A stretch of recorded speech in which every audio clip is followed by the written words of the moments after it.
આજે આતુરતાનો અંત આવ્યો છે, વર્ષોની પ્રતીક્ષાનો પણ અંત આવ્યો છે, કારણ કે આજે આપણો ભીલાડ રેલવે અંડરપાસ બનીને તૈયાર થઈ ગયો છે। આના માટે ખાસ કરીને આપણા દેશના રેલવે મંત્રી અશ્વિની વૈષ્ણવજીને ખૂબ ખૂબ ધન્યવાદ આપવા માંગુ છું, જેમણે અમારી રજૂઆત થકી આ બ્રિજમાં જે અડચણો આવતી હતી એને દૂર કરી અને જે તે મશીન, જે તે જરૂરિયાત હતી એ બધું જ વસ્તુ પૂર્ણ અમને આપી। એના કારણે આજે રેલવે અંડરપાસ બનીને તૈયાર થઈ ગયો છે। આના થકી આપણા ભીલાડ હોય કે સરીગામ હોય કે આજુબાજુના વિસ્તારના દરેક લોકોને ખૂબ ફાયદો થવાનો છે।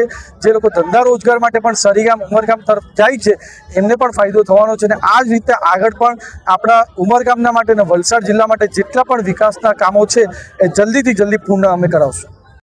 કે આ જે લાંબા સમયથી ઉમરગામ તાલુકાની જનતાને જે સમસ્યા નડી રહી હતી આ ભીલાડ રેલવે અંડરપાસના લીધે, જેના લીધે એટલી બધી મુશ્કેલી હતી કે સ્કૂલના વિદ્યાર્થીઓ નોકરિયાત ધંધા કરવા જતા દરેક અને સાથે સાથે હોસ્પિટલોમાં લઈ જવાતા પેશન્ટોને પણ બહુ મોટો ચક્રાવો ફરીને લાંબા સમય સુધી જવાની વ્યવસ્થા નહીં હતી, જેના લીધે છેક ફાટક અને જે ફાટક ખૂબ ટાઈમ માટે બંધ રહેતો હતો, જેના લીધે ખૂબ મુશ્કેલીઓ થતી હતી।